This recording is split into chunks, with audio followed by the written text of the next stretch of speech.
പുതുതലമുറയെ palliative പ്രവർത്തനങ്ങളുടെ ഭാഗമാക്കി Punnad Sahachari palliative care student initiative in palliative care എന്ന പേരിൽ വിദ്യാർത്ഥി പാലിയേറ്റീവ് കൂട്ടായ്മ രൂപീകരിച്ചു. പാലിയേറ്റീവ് പ്രവർത്തനങ്ങൾ ഒരു കടമ എന്നതിനപ്പുറം സംസ്കാരമായി വളർത്തിയെടുക്കുക എന്ന ലക്ഷ്യമാണ് പിന്നിൽ. Sahachari student initiative in palliative care unit launching advocate Sunny Joseph MLA നിർവഹിച്ചു.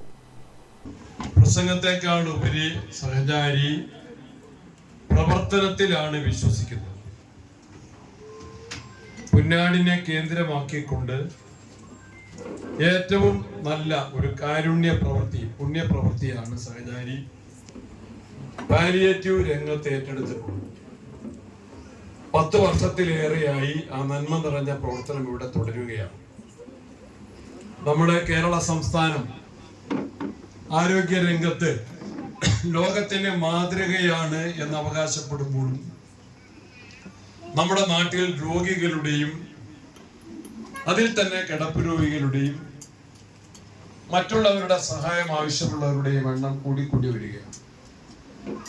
ആശുപത്രികളും അനുബന്ധ സ്ഥാപനങ്ങളും ആതുര സേവന രംഗത്ത് പ്രവർത്തിക്കുന്ന പുന്നാട് SKSSF സഹചാരിയുടെ കീഴിലാണ് ഈ വിദ്യാർത്ഥി കൂട്ടായ്മയ്ക്ക് തുടക്കമായത്. ഇരിട്ടി നഗരസഭാ പരിധിയിലെ 100-ലധികം കിടപ്പ് രോഗികൾക്ക് ആശ്വാസമാകുന്ന പ്രവർത്തനങ്ങളാണ് സഹചാരി പെയിൻ ആൻഡ് പാലിയേറ്റീവ് നടത്തുന്നത്. അതോടൊപ്പം സാന്ത്വന പരിചരണം ആവശ്യമുള്ളവരുടെ അടുത്തേക്ക് കുട്ടികൾ എത്തുമ്പോൾ അവർക്ക് കൂടുതൽ ആശ്വാസമേകാനും ഒപ്പം തന്നെ പുതിയ തലമുറ പരിചരിക്കുമ്പോൾ അതിലൂടെ പാലിയേറ്റീവ് സംസ്കാരം രൂപപ്പെടുത്തിയെടുക്കലുമാണ് ലക്ഷ്യം. അവധി ദിവസങ്ങളിൽ വീടുകളിലെത്തി കിടപ്പ് രോഗികൾക്കൊപ്പം ചിലവഴിക്കുകയാണ് പദ്ധതിയുടെ 1ാം ഘട്ടത്തിലൂടെ നടത്തുക. പരിപാടിയിൽ M. Amarshan student palliative ID card വിതരണം നടത്തി. K. ഫായിസ് പദ്ധതി വിശദീകരണം നടത്തി. ഗഫൂർ പുന്നാട് ക്ലാസിന് നേതൃത്വം നൽകി. നഗരസഭാ councillor Sameer Punnad, Rasheed Faizy Porora, Moidu Darimi, KK Yusuf Haji, VPC Mayan Haji, MP Saleem എന്നിവർ സംസാരിച്ചു. ഗ്രാമിക ന്യൂസ്, മട്ടന്നൂർ.